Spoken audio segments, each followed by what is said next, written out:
L'évangile de Jean, chapitre 20, du verset 1 à 10.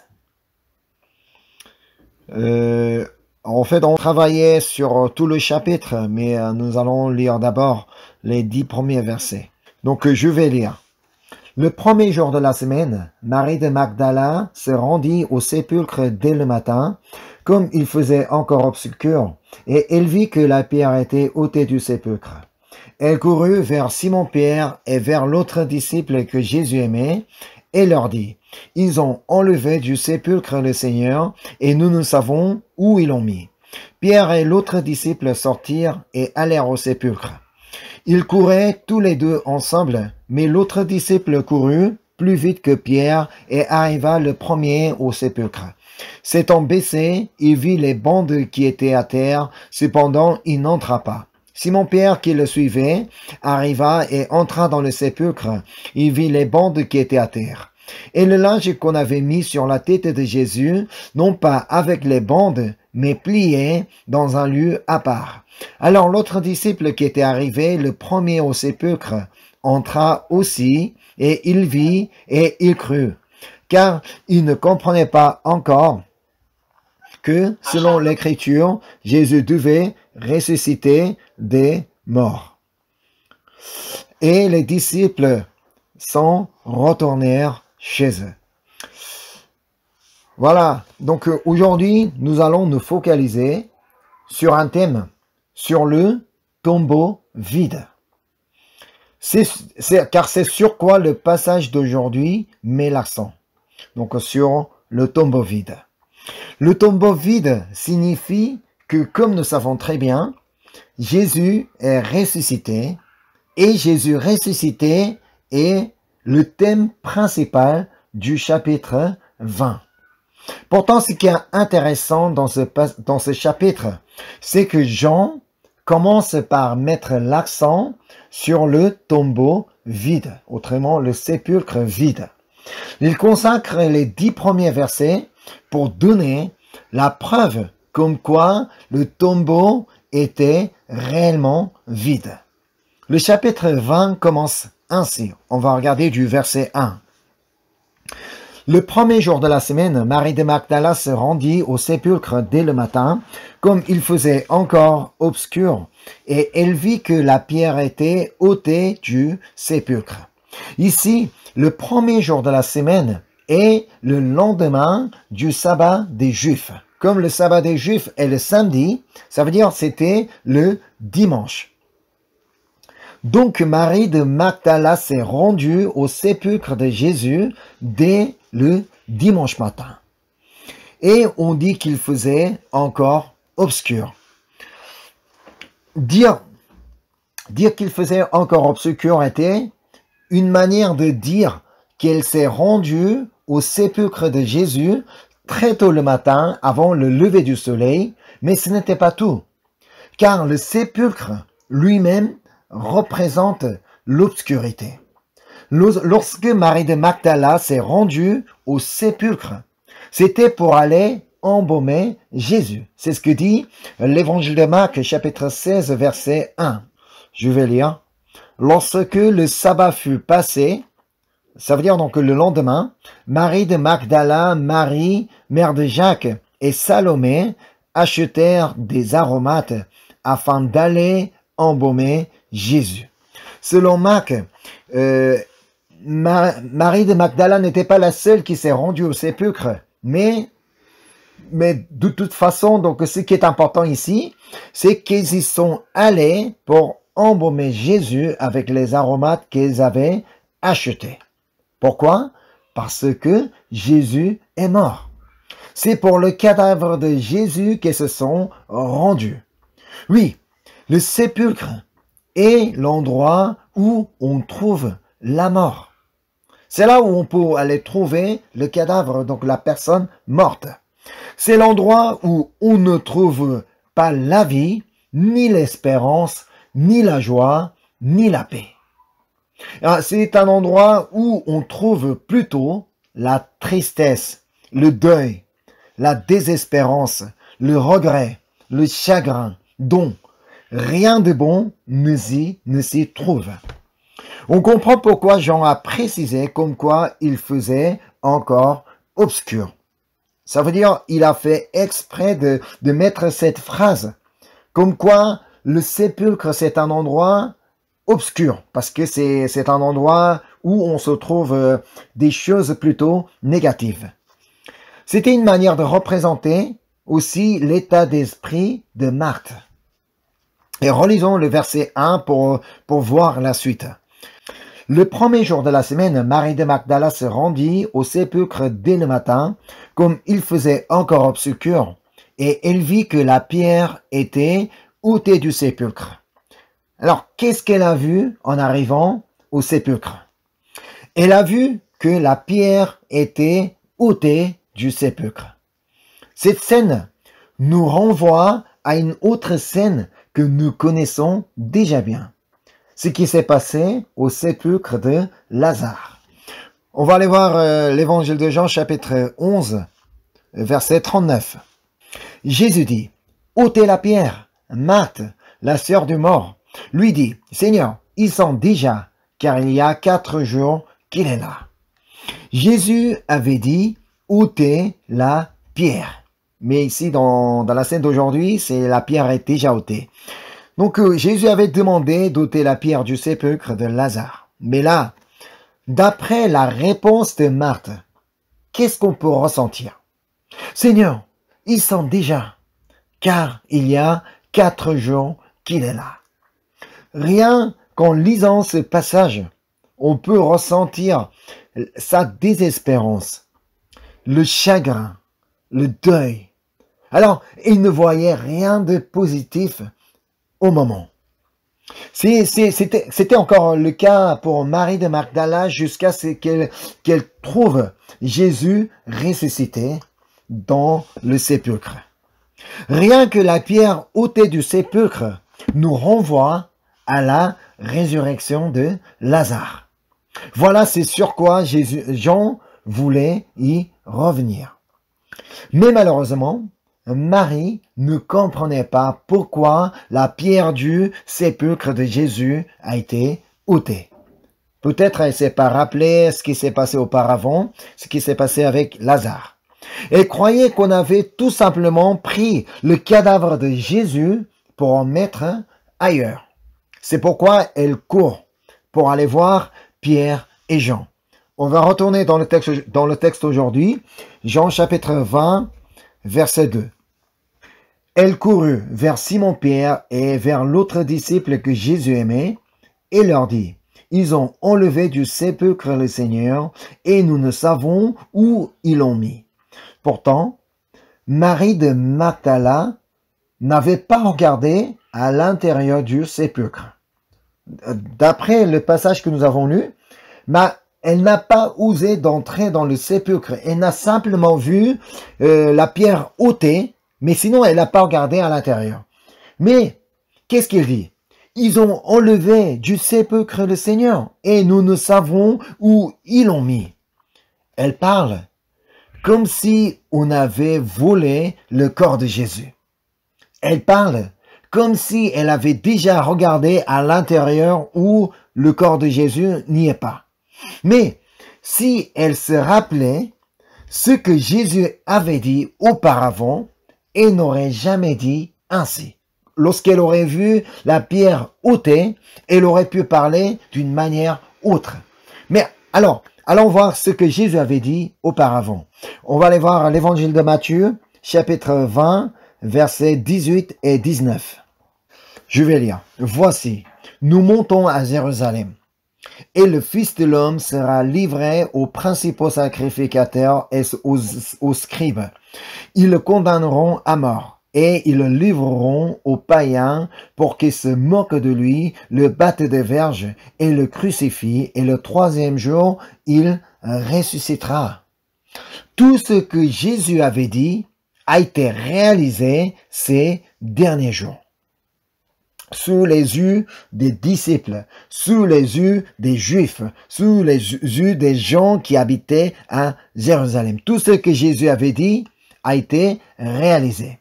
Jésus a été livré aux principaux sacrificateurs et aux scribes.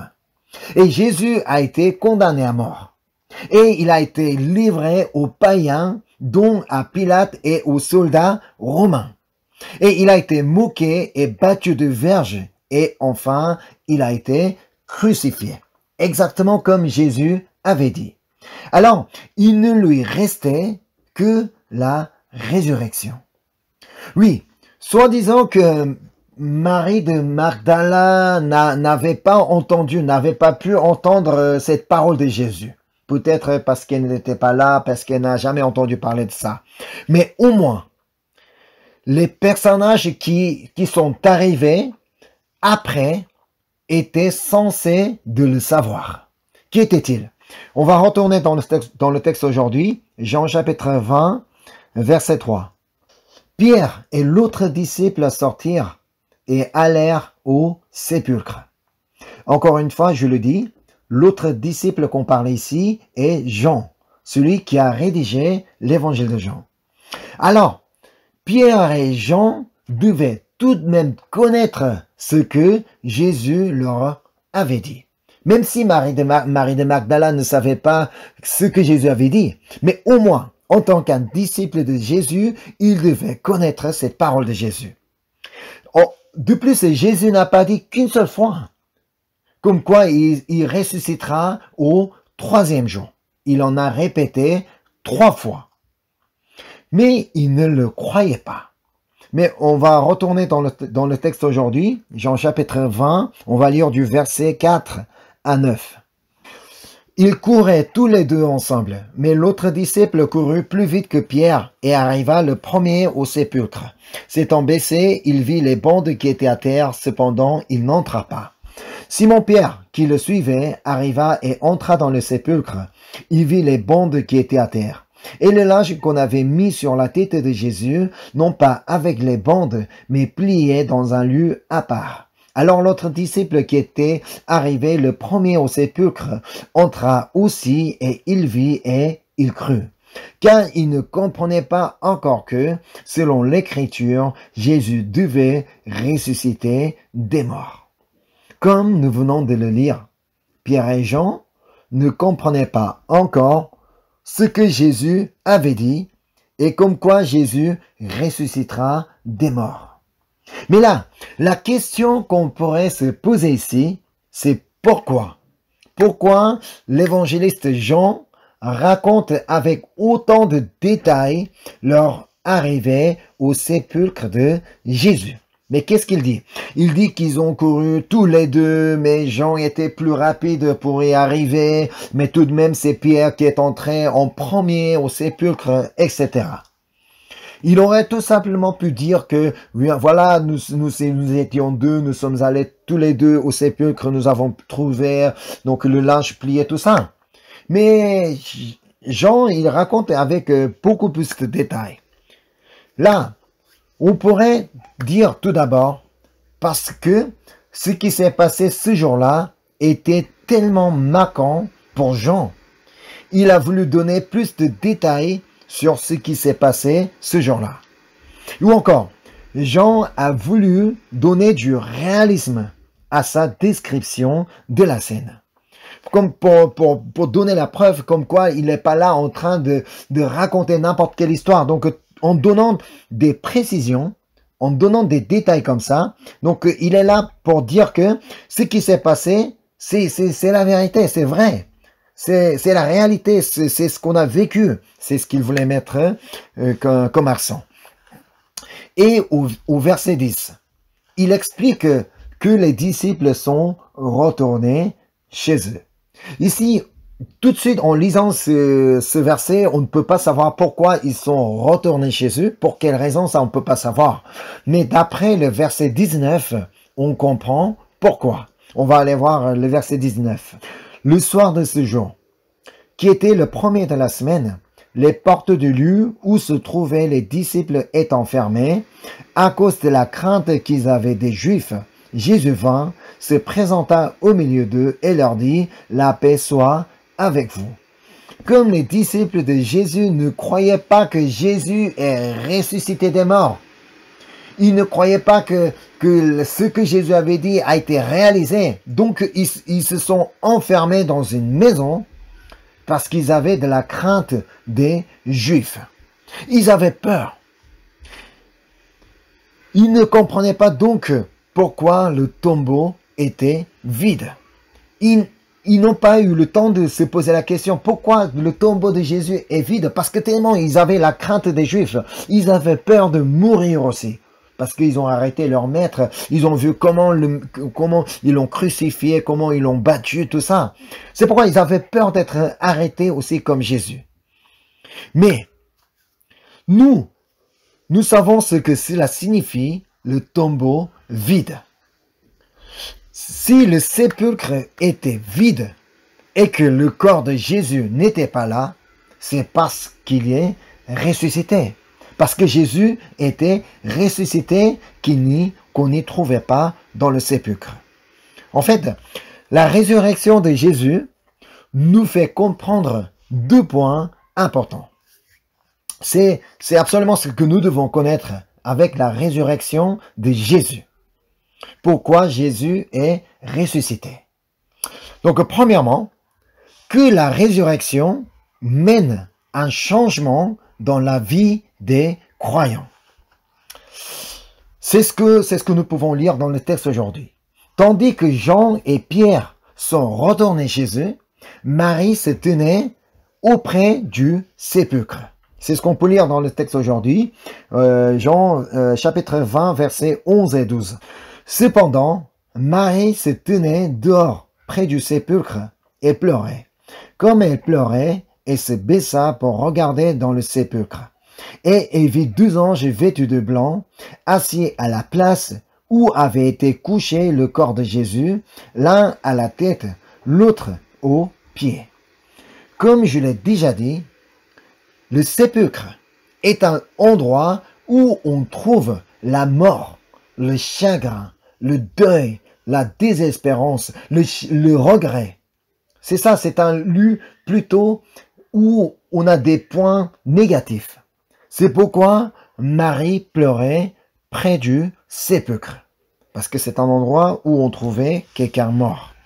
Et depuis que les disciples de Jésus sont partis, elle a eu quand même le courage de regarder dans le sépulcre. Elle croyait qu'elle allait y rien trouver parce que c'est ce que Pierre et Jean ont remarqué. Alors, elle croyait trouver rien du tout à l'intérieur, mais elle a pu voir 2 anges présents à l'intérieur.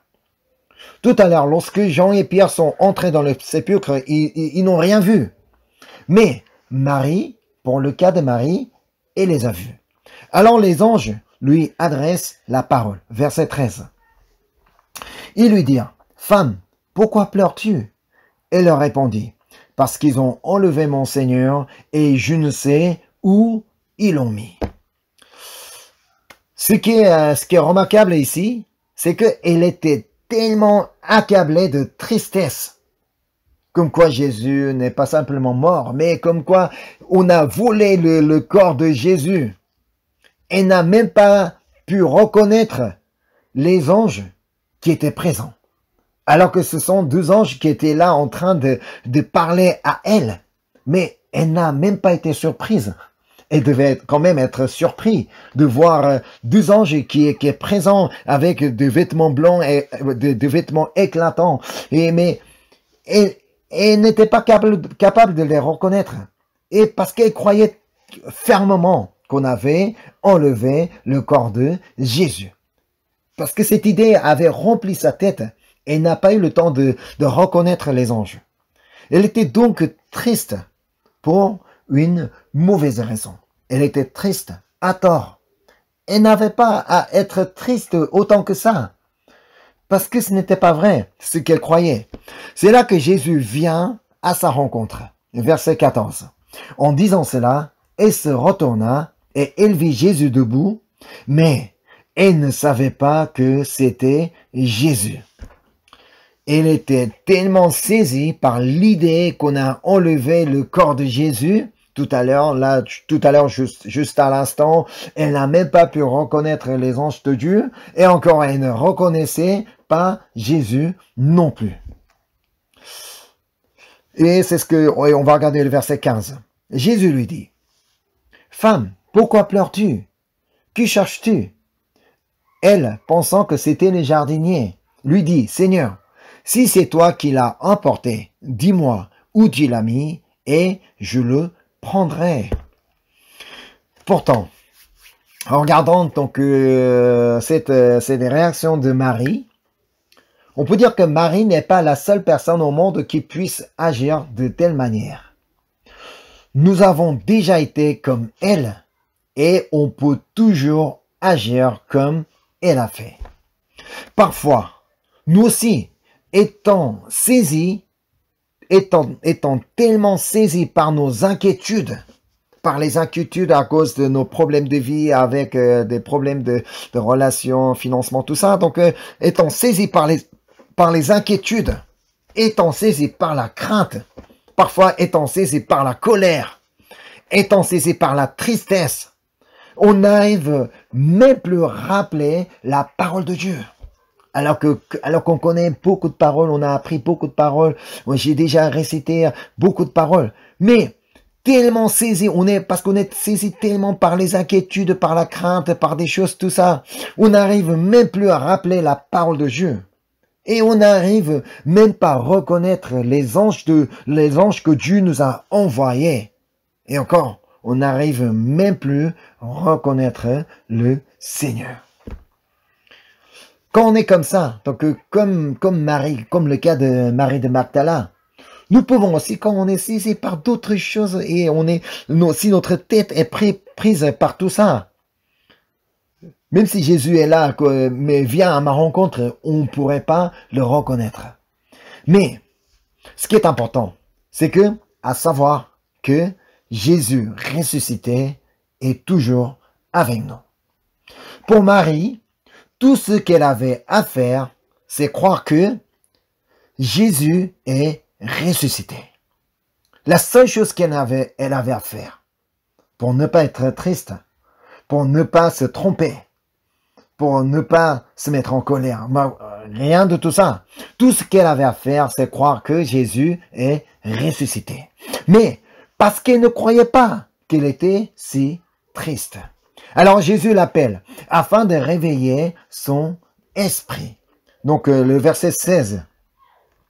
Jésus lui dit, Marie, peut-être, je sais, on ne peut pas exactement savoir avec quel ton Jésus a appelé Marie. Peut-être il a appelé un ton assez haut. Mais Marie. Et c'est là elle se retourna et lui dit, en hébreu, Rabboni, c'est-à-dire maître. C'est là qu'elle s'est réveillée spirituellement un peu. Elle a enfin reconnu que c'était Jésus. Et c'est là que comme Jésus lui dit d'aller annoncer qu'il est ressuscité à ses disciples, c'est là que elle part assez rapidement annoncer ces nouvelles à eux. Et là, vous imaginez de quelle manière elle aurait couru pour annoncer cette bonne nouvelle. Est-ce qu'elle aurait couru en pleurant comme elle a fait tout à l'heure? Non. Elle devait sauter de joie. Elle devait remplir de joie. Et en arrivant, les gars, mais écoutez, regardez-moi, c'est extraordinaire ce qui s'est passé. Mais j'ai vu Jésus. Jésus est vivant. Il est ressuscité. Ainsi, la tristesse qu'elle avait auparavant était parfaitement, complètement changée en joie parce qu'elle a rencontré Jésus ressuscité. C'est ça, c'est l'effet de résurrection de Jésus. Alors que la tristesse qu'elle avait était tellement grande qu'elle ne pouvait même pas reconnaître les anges ni Jésus. Mais quand elle a vraiment rencontré Jésus ressuscité, sa tristesse était totalement transformée en joie. Tout de même, les disciples avaient encore du mal à participer à cette joie de Marie. C'est ce que dit le verset 19. Donc, on va regarder le verset 19. Le soir de ce jour, qui était le premier de la semaine, les portes du lieu où se trouvaient les disciples étant fermées à cause de la crainte qu'ils avaient des Juifs. Jésus vint se présenta au milieu d'eux et leur dit, la paix soit avec vous. Là, les disciples étaient enfermés dans une maison après avoir entendu dire que Jésus est ressuscité. Ce n'est pas avant, c'est après avoir entendu par Marie comme quoi Jésus est ressuscité, mais quand même ils étaient là enfermés dans une maison à cause de la crainte qu'ils avaient des Juifs. Oui, avant qu'ils rencontrent Jésus ressuscité, ils étaient totalement saisis de la crainte. Mais depuis que Jésus est venu à leur rencontre, leur crainte était complètement changée en joie et en paix. C'est ce qui se passe à ceux qui croient en Jésus ressuscité. Non pas seulement pour Marie et les disciples, mais pour nous aussi. Pour nous qui croyons que Jésus est ressuscité, la tristesse que nous avons ou la crainte que nous avons peuvent être transformées en joie et en paix. Alors, on va aller voir Psaume chapitre 30, versets 11 et 12. Je vais lire. « Et tu as changé mes lamentations en allégresse. Tu as délié mon sac et tu m'as ceint de joie. Afin que mon cœur te chante et ne soit pas muet. Éternel, mon Dieu, je te louerai toujours. » Amen. C'est pourquoi l'apôtre Pierre a béni Dieu ainsi. On va aller voir 1 Pierre, chapitre 1, versets 3 à 5. Béni soit Dieu, le Père de notre Seigneur Jésus-Christ, qui, selon sa grande miséricorde, nous a régénérés pour une espérance vivante par la résurrection de Jésus-Christ d'entre les morts, pour un héritage qui ne se peut ni corrompre, ni souiller, ni flétrir, lequel vous est réservé dans les cieux, à vous qui, par la puissance de Dieu, êtes gardés par la foi pour le salut, prêt à être révélé dans les derniers temps. Oui, c'est ainsi, Jésus est ressuscité pour transformer notre vie. Non pas simplement Jésus ressuscité a changé le sentiment de Marie et les disciples de Jésus. À ceux qui croient en Jésus ressuscité, aujourd'hui, il peut vraiment tout changer. Aujourd'hui, nous n'avons qu'à croire en Jésus ressuscité. Et encore, deuxièmement, que la résurrection de Jésus nous approuve qu'il tienne sa parole. Voilà, donc que la résurrection de Jésus nous approuve qu'il tienne sa parole. En fait, nous, on n'est pas sûr de tenir toutes les paroles qu'on dit. Même moi, personnellement, donc je donne beaucoup de paroles, je fais des promesses à mes enfants, tout ça. Mais je ne peux pas garantir que je peux tenir toutes les promesses. Même pour une promesse très très simple. Par exemple, promettre de faire quelque chose demain. Ah mais attends, donc je te promets, donc je ferai ça pour demain. Donc je te donnerai ça demain. Même pour une promesse tout simple comme ça, il est possible de ne pas pouvoir la tenir. Car nous ne pouvons pas savoir ce qui peut nous arriver en un seul jour. Rien qu'en une seule nuit, il peut se passer beaucoup de choses. Nous, on n'est pas sûr de savoir ce qui va se passer demain pour nous. Est-ce que les Ukrainiens, ils attendaient que la guerre arrive? Ça s'est arrivé un jour à l'autre comme ça. Peut-être entre les Ukrainiens, ils avaient donné la promesse entre eux. Oui, tiens, donc je viendrai te voir demain. Mais ils n'ont pas pu tenir la promesse. Même pareil, c'est pour les Turcs, les Syriens. Est-ce qu'ils attendaient, est-ce qu'ils croyaient qu'ils allaient connaître un tremblement de terre si sévère, comme ça, voir sa famille mourir comme ça? Non, on ne peut jamais savoir ce qui peut nous arriver à l'avenir. C'est pourquoi Proverbe chapitre 27, verset 1 nous dit, je vais lire, « Ne te vante pas du lendemain, car tu ne sais pas ce qu'un jour peut enfanter. » C'est ça. On ne peut pas garantir demain. Tant que Dieu ne nous accorde pas la grâce, on ne peut pas garantir demain. Mais Jésus a tenu une parole que nul ne peut tenir. Une parole que personne d'autre ne peut tenir en aucun cas. Quelle était cette parole? Alors on va voir ensemble la parole qu'il a dite 3 fois, qu'il a répétée 3 fois. On l'a déjà vu, mais on va aller voir encore une fois. Matthieu chapitre 16, verset 21. C'est la première fois qu'il a dit ça. Matthieu chapitre 16, 21. Dès lors, Jésus commença à faire connaître à ses disciples qu'il fallait qu'il allât à Jérusalem, qu'il souffrit beaucoup de la part des anciens, des principaux sacrificateurs et des scribes, qu'il fut mis à mort et qu'il ressuscita le 3e jour.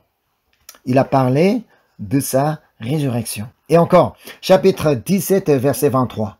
On est toujours dans l'évangile de Matthieu. Matthieu chapitre 17, verset 23. Ils le feront mourir, et le 3e jour, il ressuscitera. Et on va aller aussi voir chapitre 20, verset 19. Et ils le livreront aux païens pour qu'ils se moquent de lui, le battent de verge et le crucifient. Et le 3e jour, il ressuscitera. Personne ne pourra dire, oui, je vais bientôt mourir, mais vous inquiétez pas, je vais ressusciter le 3e jour. Je vais revenir auprès de vous 3 jours après. Non, personne ne peut dire ça. On peut faire n'importe quelle promesse, mais une telle promesse, personne ne peut faire. Mais je vais revenir à la vie. Donc, vous inquiétez pas, je vais ressusciter. Non, personne ne peut dire ça. Mais Jésus l'a dit, et exactement comme il a prononcé, il est ressuscité le 3e jour. Qu'est-ce que ça peut vouloir dire? Il n'y a aucune parole que notre Seigneur ne peut tenir. C'est qu'il accomplira toute cette parole, toutes ces promesses. Quand il a tenu une parole comme quoi il va ressusciter au 3e jour, pourquoi pas d'autres paroles? Toutes les paroles, toutes les promesses que Dieu nous a données, il va les tenir. C'est Dieu qui va les accomplir. Alors, même si votre situation d'aujourd'hui vous semble comme le sépulcre, comme un endroit où il y a la mort, la désespérance, le chagrin, tout ça, la crainte, pensez toujours au tombeau vide. Quand vous êtes face à un problème, pensez toujours au tombeau vide. Car Jésus est ressuscité. Jésus a vaincu la mort. Et Jésus ressuscité est notre Seigneur qui nous a promis qu'il sera toujours avec nous jusqu'à la fin du monde. Et sa promesse, elle est toujours actualité. Et il tient sa promesse. Jésus ressuscité est toujours avec nous. Pourquoi? Pour changer notre tristesse et notre crainte en joie et en paix. Et encore, il est toujours avec nous pour tenir sa parole. Je ne sais pas quelle promesse de Dieu que vous avez reçue, quelle parole de Dieu que vous avez reçue, mais croyez, si Jésus a dit que oui, je vais mourir, mais je vais ressusciter au 3e jour, et s'il a tenu cette promesse, toutes les promesses que Dieu vous a données, il va les tenir. Et il va les accomplir dans son temps et dans le moment parfait. Amen. Je vais prier. Merci Seigneur. Merci Seigneur, encore une fois, de nous avoir donné la vie aujourd'hui. Et merci pour ta grâce. Et merci encore une fois pour ta parole Seigneur. Aujourd'hui particulièrement, nous voulons te remercier pour le fait que tu es ressuscité pour chacun de nous. Nous voulons toujours penser au tombeau vide. Tu es ressuscité pour chacun de nous. Tu es ressuscité pour nous changer. Et tu es ressuscité pour tenir ta parole. C'est pourquoi donc nous voulons toujours croire en toi, Seigneur. Nous voulons toujours croire en Jésus qui est ressuscité pour nous. Merci encore une fois pour tout ce que tu as fait dans notre vie. Et encore une fois, merci pour tout ce que tu vas faire dans notre vie, Seigneur. Merci encore une fois pour ta parole et je te prie au nom de Jésus-Christ. Amen.